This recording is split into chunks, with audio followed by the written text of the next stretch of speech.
Olá pessoal do canal Radiologia, hoje a gente vai falar sobre metástase hepática de tumor de cólon achados na ressonância. Então na verdade eu queria passar para vocês como vocês olhando uma determinada lesão focal na ressonância magnética, vocês devem direcionar o diagnóstico para as metástases de tumor coloretal. Ou seja, tem características que a gente vai ver que são relativamente específicas desse tipo de entidade. Tratava-se para paciente de sexo feminino, 42 anos, referindo um quadro de depressão e perda de peso de 2 kg em 6 meses. Esse quadro de depressão foi um dificultador da gente tentar diferenciar se era efetivamente por uma síndrome consumptiva ou pelo quadro de depressão, a perda de quilo. Apresentou quadro de dor abdominal em flanco esquerdo que motivou TC posterior e ressonância, onde foram identificados nódulos hepáticos. Trabalha em São Paulo e resolveu vir para o Rio de Janeiro, onde a família dela estava, para investigar esses achados de imagem. E aí ela foi fazer comigo uma ressonância magnética, foi uma ressonância magnética de abdômen, tá? Que a gente fez, e essa que a gente vai ver. Então vamos lá, vamos começar a ver na ponderação T2, plano coronal, onde a gente começa sempre a nossa abordagem. A gente já vê que é um fígado aumentado de tamanho, parecia ter algumas lesões de tamanhos variados, né, pelo parênquima hepático, lobo esquerdo, lobo direito, né, de uma forma meio que disseminada. Queria que vocês observassem alterações como essa daqui, ó. Onde está a lesão, eu tenho uma área de retração do contorno. Não pode. Onde essa lesão chega, ela tem que abaular o contorno do órgão. Então, a retração capsular é uma característica de algumas lesões hepáticas focais, e uma delas é a metástase coloretal. Tá? Repare que junto a ela tem um discreto hipossinal na ponderação T2. A associação dessas duas situações, o hipossinal em T2 e a retração capsular, remetem à presença de fibrose na lesão. Tá? Então, isso que a gente tem que valorizar no tumor de cólon, ok? Então, vamos observar aqui na ponderação T2, no plano axial. Observe que ela tem componente de hipossinal na ponderação T2, no interior da lesão. Isso é de relevância, a maioria das lesões elas têm hipersinal na ponderação T2. Então, quando a gente identifica hipossinal na ponderação T2 e permeia uma lesão, você diminui o diagnóstico diferencial dessas alterações focais. Isso facilita o diagnóstico para vocês. Uma das principais causas dessa existência de hipossinal em T2 é a existência de fibrose no interior da lesão.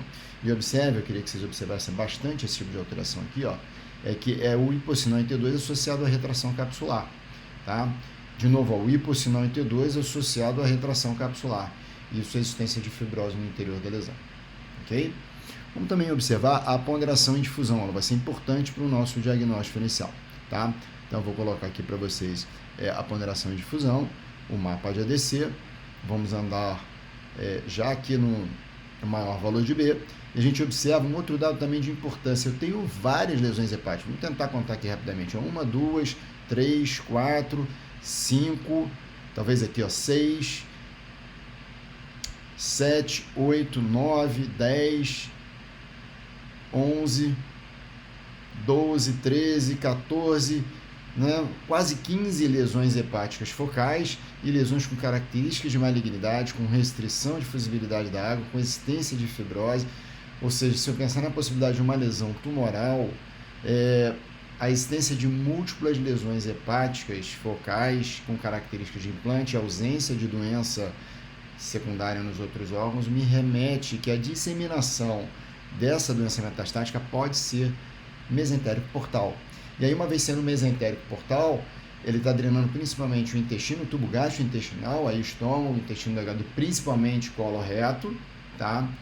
Como também pâncreas. Então, quando eu tenho muita metástase no fígado e pouca doença oncológica metastática em outros órgãos, eu tenho que pensar em disseminação mesentérica, e o principal tumor que faz isso é o tumor coloretal, ok?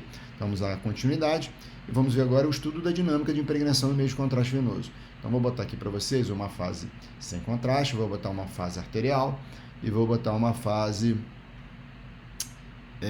tardia aqui, ó, tá? Então, vamos andar com essas três fases, vamos começar lá de cima, tá? Queria que vocês observassem Queria que vocês observassem andando desde lá de cima, que a gente está começando a ver as lesões elas têm hipovascularização. Entretanto, olha o que tem ao redor das lesões, grandes áreas de alteração perfusional hipervascular, tá? Então, são lesões de decomportamento sólido hipovascular com alteração perfusional hipervascular. Isso não é comum, né, nas lesões hepáticas focais hipovasculares. Até nas hipervasculares ter alteração perfusional hipervascular é comum. Mas na fase arterial, você identificar alteração perfusional hipervascular de uma lesão hipovascular, isso daí se dá principalmente nos adenocarcinomas de tubo gastrointestinal e pâncreas. Então tem que pensar de novo estômago, de novo pâncreas e principalmente colo reto, tá? Então, seguindo essas minhas lesões, a gente vê que elas vão impregnar mais em fase tardia, tá? Exatamente pelo estroma fibroso que elas têm. Lembrem que a fibrose é um largo espaço extracelular. O meio de contraste, o gadolínio e o iodo que a gente utiliza, eles são meio de contraste extracelular. Então, numa fase mais tardia, ele vai para o intertício e ele, acumulando naquele intertício, você vê uma impregnação maior, ok? Tá? Então, alteração perfusional hipervascular, de permeio uma lesão hipovascular e retenção de contraste apenas ou melhor apreciada em fase tardia são duas características importantes do diagnóstico da lesão tumoral metastática do colo para o fígado. E vamos finalizar aqui mostrando um outro achado, né? A gente fez um estudo de abdômen e pelve e eu vou mostrar, até então a gente não tinha esse diagnóstico, mas eu já obviamente comecei a procurar no tubo gastrointestinal dela a possibilidade da origem desse tumor primário, tá? E queria mostrar aqui para vocês, eu estou montando aqui uma apresentação com T2, com a difusão, com mapa e com estudo pós-contraste, tá?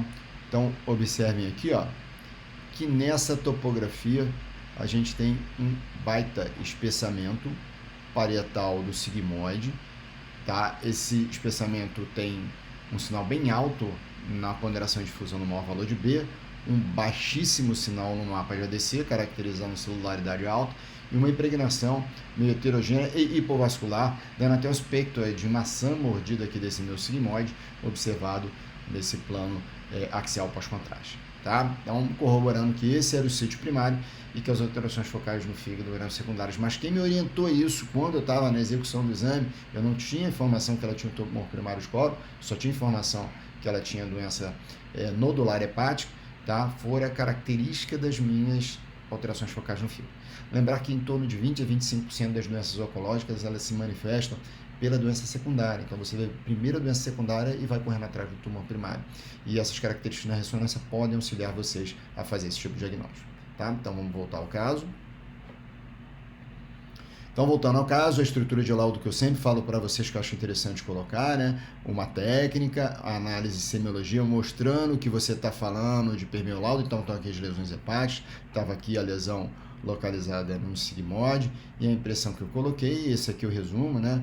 É exatamente aquilo que eu falei para vocês, as alterações focais, né? A evidência de sinal heterogêneo em T2, a retração capsular, a componentes hipointensos de fibrose com retração capsular associada, tá? Colocando também o espessamento parietal observado no sigmoide de aspecto estenosante e a ideia, né, de doença metastática hepática e de lesão primária estenosante do sigmoide, ok?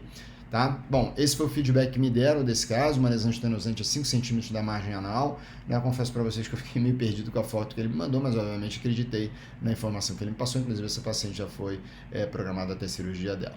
Então, gente, por que a gente deve pensar em metástase carcinoma coloretal no fígado? Primeiro, porque o sítio primário de metástase hepática mais frequente é o coloretal, tá? Então, estatisticamente, ele vai ser mais frequente. Isso por si só já deve levantar a possibilidade diagnóstica. Segundo, disseminação venosa mesentérica. Isso faz que tenha muita doença oncológica secundária no fígado e pouco ou nenhum implante em outro sítio. Então, quando você tem isso, você tem que pensar em disseminação venosa mesentérica. Quem faz isso, principalmente coloretal, seguido de estômago, depois pâncreas, depois intestino delgado.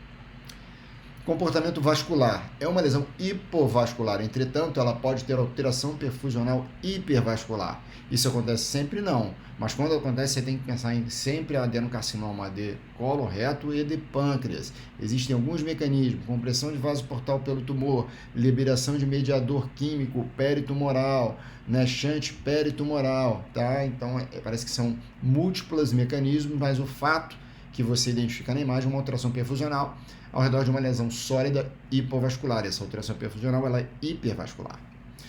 Componente fibrose 1, hipossinal em T2. Como eu falei para vocês, toda vez que você tem um comportamento atípico de impregnação em sinal, você deve valorizar porque você restringe o seu diagnóstico diferencial. E o componente fibrose 2, retração capsular. A retração capsular é o mesmo raciocínio, é a fibrose determinando retração. Isso não deve acontecer na lesão. A lesão encosta na superfície capsular do fígado, ela deve abalar. O que ela vai fazer? Ela vai retrair. Então tem alguns tumores que retraem, um deles é o tumor coloretal. Por quê? Porque tem fibrose. Ok, gente? Então espero que tenha sido útil. Um abraço a todos e até breve.